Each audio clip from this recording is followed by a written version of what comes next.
لگتا ہے کہ جنرل فیض حمید کا کیس اپنے منطقی انجام کی طرف بڑھ رہا ہے۔ بروز منگل field general court marshal K اگلے مرحلے میں سابق ISI چیف کو باضابطہ طور پر چارج شیٹ کر دیا گیا۔ ترجمان پاک فوج کے مطابق ان چارجز میں سیاسی سرگرمیوں میں ملوث ہونا، آفیشل سیکریٹ ایکٹ کی خلاف ورزیاں کرتے ہوئے ریاست کے تحفظ اور مفاد کو نقصان پہنچانا، اختیارات اور سرکاری وسائل کا غلط استعمال اور افراد کو ناجائز نقصان پہنچانا شامل ہیں۔ گو کہ فوج کی جانب سے اپنے ہی اعلیٰ افسر کے خلاف کارروائی انتہائی غیر معمولی ہے، لیکن یوں محسوس ہوتا ہے کہ ملک کے سیاسی افق پر اثرات انتہائی غیر معمولی ہو سکتے ہیں۔ کیا جنرل فیض کا کورٹ مارشل عمران خان کے لیے خطرے کی گھنٹی ہے؟ دوسری جانب سیاسی ٹیمپریچر کو کم کرنے کے لیے حکومت اور PTI کے مابین ڈائیلاگ کی خبریں میڈیا کی زینت بنی ہوئی ہیں۔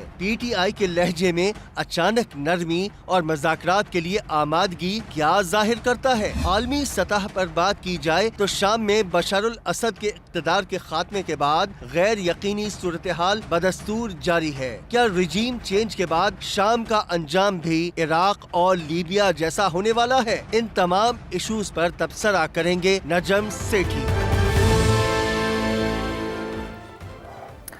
السلام علیکم، سیٹھی سے سوال کے ساتھ میں ہوں سیدہ عائشہ ناز، میرے ساتھ موجود ہے نجم سیٹھی صاحب۔ السلام علیکم۔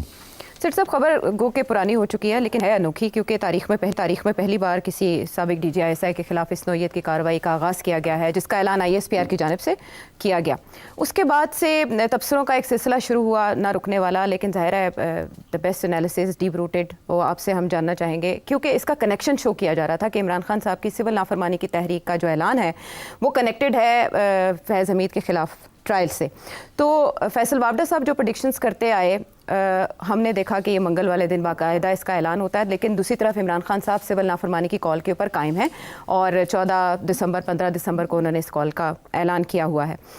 لیکن بیرسٹر گوہر جو PTI کے چیئرمین ہیں، جب ان سے بات کی گئی تو انہوں نے کہا کہ جنرل فیض حمید کے خلاف جو کارروائی ہے اس کے ملکی سیاسی منظرنامے پر کوئی اثرات نہیں ہوں گے اور PTI کے ساتھ اس کا کوئی تعلق نہیں ہے۔ آپ کیا سمجھتے ہیں، کنیکٹڈ ہے معاملات یا یہ ادارہ جاتی کارروائی ہے اور معمول کا حصہ ہے؟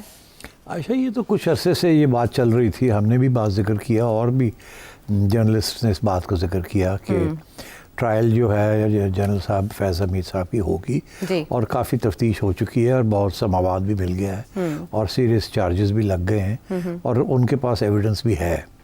سوال یہ تھا کہ کب ہوگی، کب یہ اناؤنس ہوگی، کب ایکچوئل ٹرائل ہوگی، کب وہ اور اس کا کیا لنک ہوگا ود عمران خان اور ناٹ، یہ 3 سوال تھے۔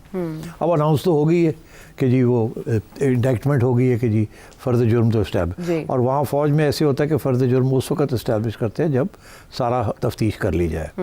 ہمارے ہاں تو لگا دیتے ہیں نا ایسے ہی سیولز میں، مگر وہاں وہ پوری تفتیش کر کے، اور اب یہ خبریں آ رہی ہیں کہ کوئی کہتا ہے کہ فیض حمید کے ساتھ جب یہ ہوگا تو 8-9 لوگ اور بھی اس میں شامل ہو جائیں گے، کوئی کہتا ہے 50 لوگ کا ذکر آ رہا ہے جس کے ساتھ ان کا رابطہ تھا، and so on and so forth. تو یہ افواہیں چل رہی ہیں، حقیقت کیا ہے وہ تو اسی وقت پتہ چلے گی جب ملٹری کورٹ بیٹھے گا اور آفیشیل ریلیز کریں گے وہ کہ کیا ہوا اور کیا نہیں ہوا۔ اور میرا خیال ہے یہ پہلا شاٹ ہے، انہوں نے جو کہنا ہے پہلا شاٹ فائر کیا ہے کہ اب خان صاحب، عمران خان صاحب کو سمجھ آنی چاہیے کہ فوجی لیڈرشپ بڑی سیریس ہے، they will take action against فیض۔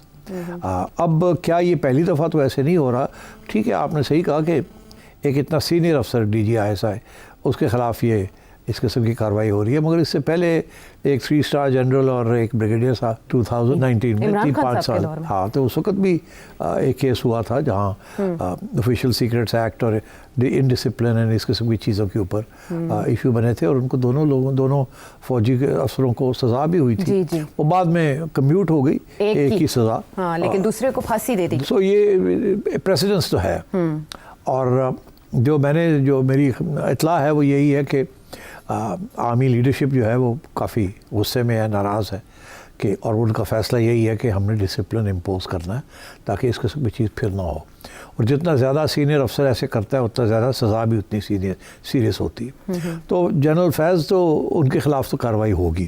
اب سوال یہ ہے کہ 2 قسم کی چارجز لگے ہیں، ایک یہ لگا کہ انہوں نے کرپشن کی، جی ایک یہ لگا کہ سیاست میں حصہ لیا اور آفیشیل سیکرٹس ایکٹ کو کی خلاف ورزی کی.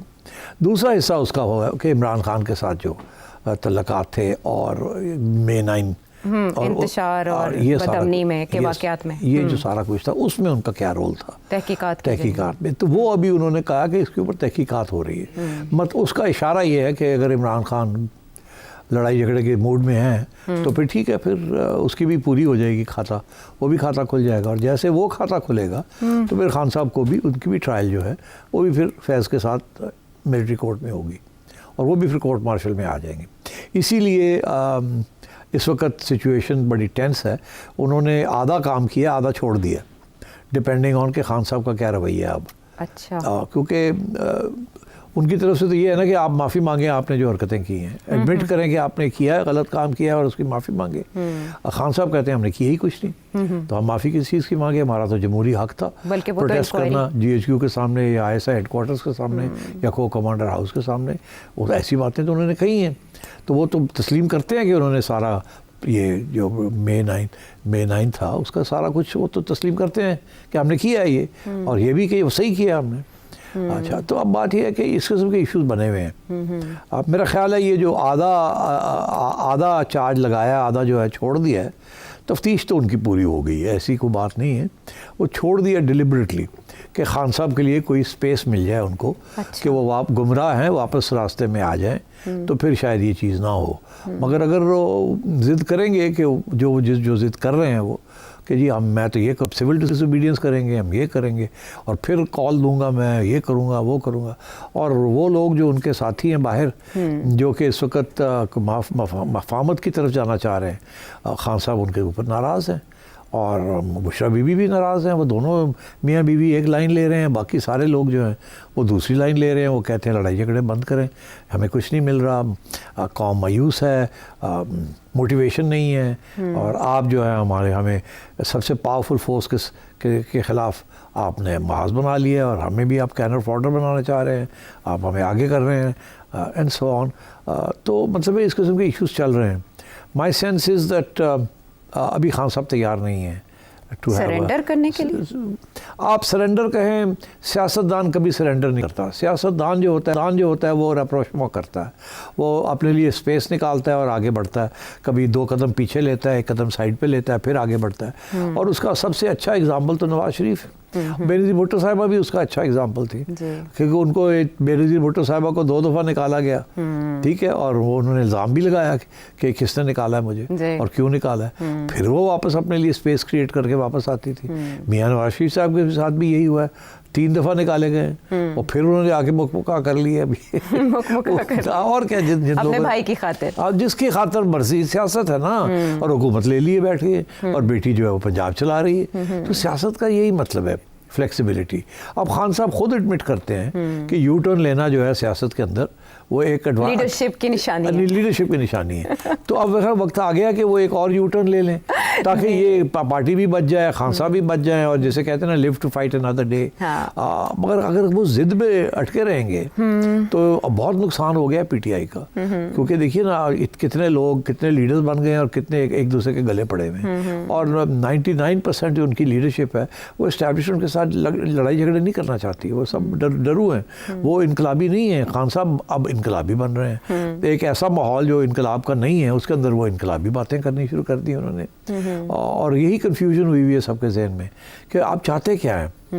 آپ اینٹی ایک شخص کے ہیں یا ایک ادارے کے خلاف ہیں آپ؟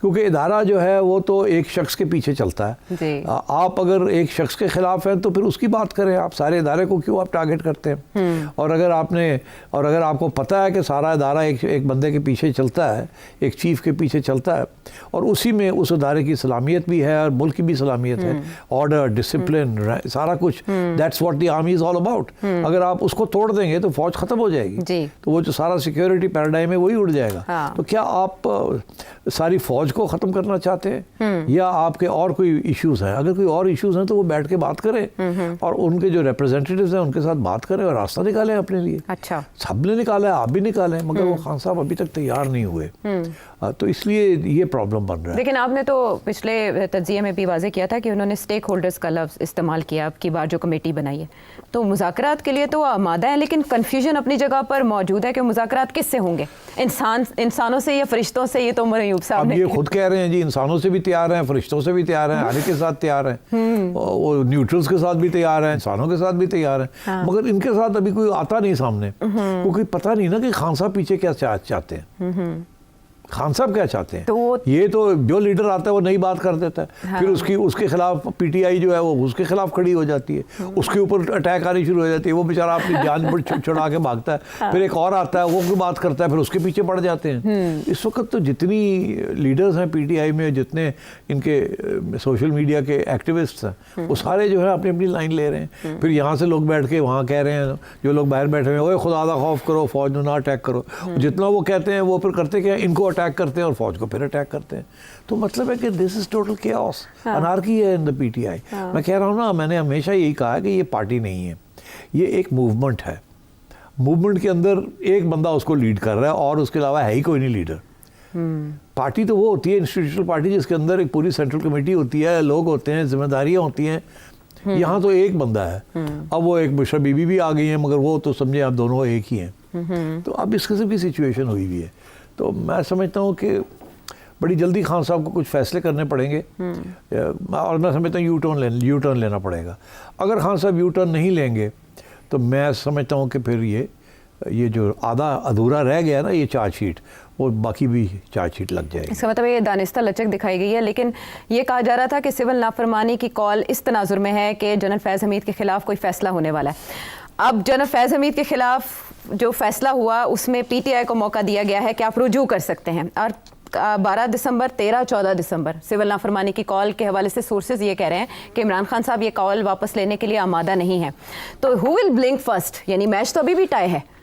آپ کہہ رہے ہیں عمران خان صاحب کیا چاہتے ہیں, تو عمران خان صاحب اصل میں کیا چاہتے ہیں؟ وہ دیکھیے پہلے بھی آپ دیکھیے نا, یہ جو سارا ڈی چوک اور سنجیانی کی والی بات ہے, جی, تو بات تو یہ طے ہو چکی تھی کہ خان صاحب نے کہا ہاں ٹھیک ہے آپ سنجیانی میں بیٹھیں اور نیگوسیشن کریں, ڈی چوک ابھی نہ جائیں, یہی تھا نا. سب نے یہ اس کے بعد پھر بشرا بی بی نے ایک نیا ڈائلاگ شروع کر دیا کہ نہیں خان صاحب نے تو کہا تھا ڈی چوک جانا ہے, اور میں تو جا رہی تھی ڈی چوک اینڈ سو آن. تو یہ دو اس قسم کے بیانیے بھی آ رہے ہیں. اور اب جو لیٹسٹ ہمیں جو خبر مل رہی ہے وہ یہی مل رہی ہے کہ خان صاحب نے فیصلہ کیا ہے کہ وہ بشرا بی بی کے ساتھ کھڑے ہوں گے. جو بشرا بی بی کہہ رہی ہیں وہ کہیں گے ہاں یہی صحیح ہے, اور جو باقی لیڈرز بیرسٹر گوہر ہو گئے یا سلمان ہو گیا یا باقی لوگ جو ہیں گنڈا پور صاحب جو ہیں یا بیرسٹر سیف ہیں, جو بھی اتنے, وہ خان صاحب ان کے ساتھ نہیں کھڑے ہوں گے. تو اس لیے وہ بشرا بی بی کے ساتھ کھڑے ہوں گے. اور میرا خیال ہے جو آج کی ہمیں خبریں مل رہی ہیں وہ یہی ہیں کہ کچھ لوگوں کی ان سے ملاقات ہوئی ہے اور اس میں وہ انہوں نے ناراضگی کا اظہار کیا کہ بندے مارے گئے انہیں اور تسی جڑے نے مفاہمت کی گلاں کر رہے ہو. تو میں کہا جو ہے نا کہ ہر جگہ پہ آپ یہی بات کریں کہ اتنے مارے گئے, اتنے مارے گئے, اتنے مارے گئے, یہی پہلے کہا گیا تھا نا. اور اب آپ لوگ جو ہیں تیار ہو گئے ہیں یہ کرنے کے لیے وہ کرنے کے لیے. آپ لوگ تسی کہندے ہو کہ وہ آرمی کا انٹرنل میٹر ہے فیض حمید, اور یہ جو ہے کسی کے ساتھ بھی ہم بات کرنے کے لیے تیار ہیں, یہی ہے نا جی. ہاں, اب وہ بھی بس اٹس کوائٹ پیتھیٹک یہ کہنا کہ ہم تو ہر ایک کے ساتھ تیار بات ہے کرنے کے لیے تیار ہیں, اور پھر یہ بھی کہہ دینا کہ فرشتے ہوں یا انسان ہوں. مطلب یہ کوئی بات ہے. اور سیاسی عمل جاری رہنا پہلے آپ کہتے تھے اسٹیبلشمنٹ, پھر آپ کہتے تھے نیوٹرلز, پھر آپ کہتے تھے فرشتے, پھر اسٹیک ہولڈرز. مطلب ہر روز آپ نیا ایک بیانیہ شروع کر دیتے ہیں. What's going on. لیکن اس سے تو یہ ظاہر ہوتا ہے آپ کے تجزیے سے کہ جیسے ایک ڈسکنیکٹ ہے, ایک کمیونیکیشن گیپ ہے. مرکزی قیادت عمران خان صاحب بشرا بی بی ایک طرف ہے اور باقی ساری پارٹی ایک طرف ہے, چاہے اس میں اسد کیسر ہوں, چاہے اس میں شبلی فراز ہوں, چاہے عمر ایوب ہوں, چاہے سلمان اکرم راجہ ہو, چاہے بیرسٹر گوہر ہو, یہ ایک الگ ہٹ کے پالیسی چلا رہے ہیں. تو ایسے میں اب ایک لٹکتی تلوار ادھر کورٹ مارشل کی ہے, ایک لٹکتی تلوار سول نافرمانی کی ہے. تو کیا فیصلہ کیسے ہوگا؟ نہیں, میرا خیال ہے بیک آؤٹ کرنا پڑے گا. یہ سول ڈس اوبیڈینس نافرمانی کی جو بات ہے نا, یہ پیچھے ہٹنا پڑے گا.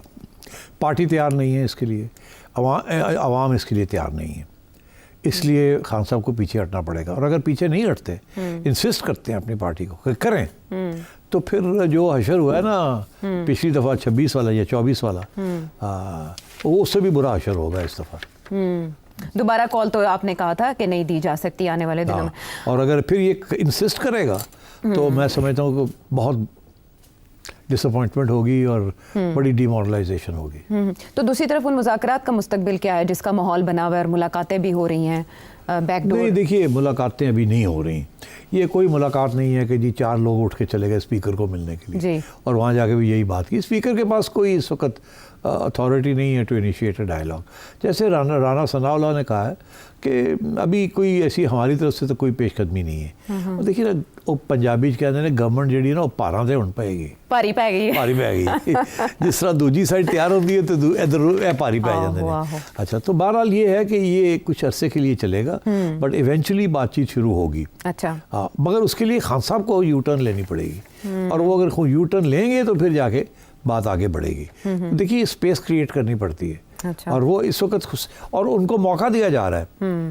یہ جو ٹرائل ہے نا فیض حمید والی اس کا جو ادھورا حصہ رہ گیا ہے وہ یہ اسپیس دی جا رہی ہے کہ یہ ہم ابھی آگے نہیں بڑھتے, چلو سیدھے ہو جاؤ, فضول باتیں بند کرو, ملک کا نقصان کرنا بند کرو. اور یہ سٹرائکس اور یہ سول ڈس اوبیڈینس یہ وہ دیکھیں یہ سول ڈس اوبیڈینس تو اس سے بھی زیادہ خطرناک ہے نا وہ جو لانگ مارچ کی تھی. یہ تو سارے پاکستانی جو باہر بیٹھے ہوئے ہیں ان کو کہہ رہے ہیں ریمیٹنسز بند کر دیں. ارے بھائی ریمیٹنسز کے اوپر تو پاکستان چلتا ہے. اگر ریمیٹنسز بند ہو گئے یا اس میں ڈراپ آ گئی تو بہت بڑی فائنینشیل کرائسس ہو جائے گی یہاں تو. اور اگر عمران خان یہی چاہتا ہے کہ یہ سری لنکا والا یا بنگلہ دیش والا حال ہو کہ سول اسٹرائف ہو, لڑائی جھگڑے ہوں, اور شاید ظاہر ہے وہ سمجھتے ہیں کہ تبدیلی اسی طریقے سے آئے گی, تو پھر دین ہی از امبارکنگ آن اے ویری ڈیفیکلٹ روٹ. کیونکہ میں نہیں سمجھتا لوگ ریمیٹنسز کرنا بند کر دیں گے. پہلی بات یہ ہے میں نہیں سمجھتا یہ کامیاب ہوگا. جیسے یہ کامیاب نہیں ہوا نا کہ لوگ عمران خان کے کہنے کے اوپر پیسے بھیجیں گے پاکستان, جب یہ اپنے دور میں کسی نے کچھ نہیں بھیجا, ٹھیک, اور اب یہ کہیں گے کہ کچھ نہ بھیجو. پہلے کہتے تھے بھیجو تو کسی نے نہیں بات مانی, اب کہیں گے کچھ نہ بھیجو. ایسے نہیں ہوگا. لوگ جو بھیجتے ہیں پیسے وہ اپنے خاندانوں کے لیے بھیجتے ہیں. زیادہ تر یہ لوور کلاس کے لوگ ہیں اور لوور مڈل کلاس کے جن کی یہاں فیملیز ڈپینڈ آن دیم, اور اسی لیے وہ اپنی فیملی کو ہمیشہ اور اپنے فیملی اور بچوں اور بیوی کو پہلے کریں گے, پھر خان صاحب کی باری آئے گی. تو اس لیے یہ بھی فیل ہو جائے گی. کوئی اس سول ڈس اوبیڈینس کو کرے گا نہیں. مگر اگر خان صاحب نے انسسٹ کیا تو ان کے خلاف ایک اور بلیک مارک, اچھا جہاں لگتے ہیں نا بلیک مارکس, کہ وہ فیلئر اور سکسیس سیپریٹ ایشو, مگر the call it self is black mark. تو خان صاحب کو اب وقت آ گیا یو ٹرن لینے کا, اور اگر یو ٹرن ابھی نہیں لیں گے اور یہ کنٹینیو تو میں سمجھتا ہوں کہ پھر ود ان دا منتھ اور سو وہ دوسرا پہلو بھی جو ہے نا لنکنگ کا وہ بھی ہو جائے گا. لنکنگ یعنی ساتھ دونوں کا ٹرائل اور پھر فوجی عدالت کے حوالے جس کا اشارہ خواجہ آصف بھی دے چکے ہیں کہ دونوں کا ایک ساتھ ٹرائل ہونا چاہیے. ہو سکتا ہے. تو سٹ صاحب یہ 2 دن ہیں 12-13 دسمبر جس کی ڈیڈ لائن بانی پی ٹی آئی نے دی تھی کہ آپ میرے 2 مطالبات مانیں اور آپ جوڈیشل انکوائری کرائیں 2 واقعات کی, اور وہ جو انڈر ٹرائل قیدی ہیں انہیں رہا کریں, اور ان 2 دنوں میں ہی کوئی بریک تھرو ہونا ہے مذاکرات کا آپس میں بات چیت کا, تاکہ وہ کال واپس لے سکیں یا کم از کم جیسے آپ کہہ رہے ہیں انہیں یو ٹرن لینا پڑے گا تو ایک سیف پیسج مل سکے. دیکھیے جوڈیشل کمیشن تو بنانے میں کوئی حرج نہیں ہے نا, وہ تو بنائی جا سکتی ہے, مگر قیدیوں کو چھوڑنا جو ہے وہ has to be part of a bigger deal. تو اگر عمران خان یہ سمجھتے ہیں کہ دونوں پہلے ڈیمانڈز میرے میٹ کریں پھر میں کال آف کروں گا, تو شاید ایسے نہیں ہوگا. ہو سکتا ہے کہ ایک ڈیمانڈ جو ہے وہ پہلے ایکسیپٹ ہو جائے. اچھا کچھ قیدی چھوڑ دیں, سارے نہیں, ٹھیک, اور پرائم منسٹر کہے کہ جی ٹھیک ہے میں جوڈیشل کمیشن بناتا ہوں, اناؤنسمنٹ ہو جائے کہ we will make a judicial commission, تو اس کے بیسس کے اوپر خان صاحب کو موقع مل جائے to take a U turn. مگر اگر خان صاحب کو یہ توقع ہے کہ جی سارا کچھ پہلے میں جو کہنا میری کنڈیشنز میٹ ہوں, تو وہ تو گورنمنٹ کی طرف سے کچھ لوگوں نے کہہ دیا کہ ڈائلاگ کنڈیشنل نہیں ہوتا. آپ اگر پہلی کنڈیشنز لے ڈاؤن کر دیں گے تو پھر کیا ڈائلاگ ہوگا. ڈائلاگ تو ہوتا ہے وداؤٹ کنڈیشنز. ٹھیک ہے. اچھا مین وائل جو یہ کورٹ مارشل ہے اس کو بھی بڑا انٹرسٹ کے ساتھ دیکھا جا رہا ہے کہ تاریخ میں ایسا پہلی بار ہوا ہے, لیکن کچھ لوگ یہ سمجھ رہے ہیں کہ یہ اصل واقعات یا اصل جو سیریز ہے اس سے توجہ ہٹانے کے لیے ہے, اس میں کوئی فائنل راؤنڈ نہیں ہوگا یا سزا نہیں ہوگی. آپ بھی یہ سمجھتے ہیں اب اگلا مرحلہ, کیونکہ ابھی تک جو الزامات جن کے تحت انکوائری وہ کرپشن کے ہیں, وہ آرمی ایکٹ کی خلاف ورزی کے ہیں, سیکریٹ ایکٹ کی, اس کے علاوہ سیاست میں مداخلت کے حوالے سے ابھی بات مکمل نہیں ہوئی, تو اگلے مرحلے میں آپ سمجھتے ہیں کہ وہ بھی مکمل ہوگی اور پھر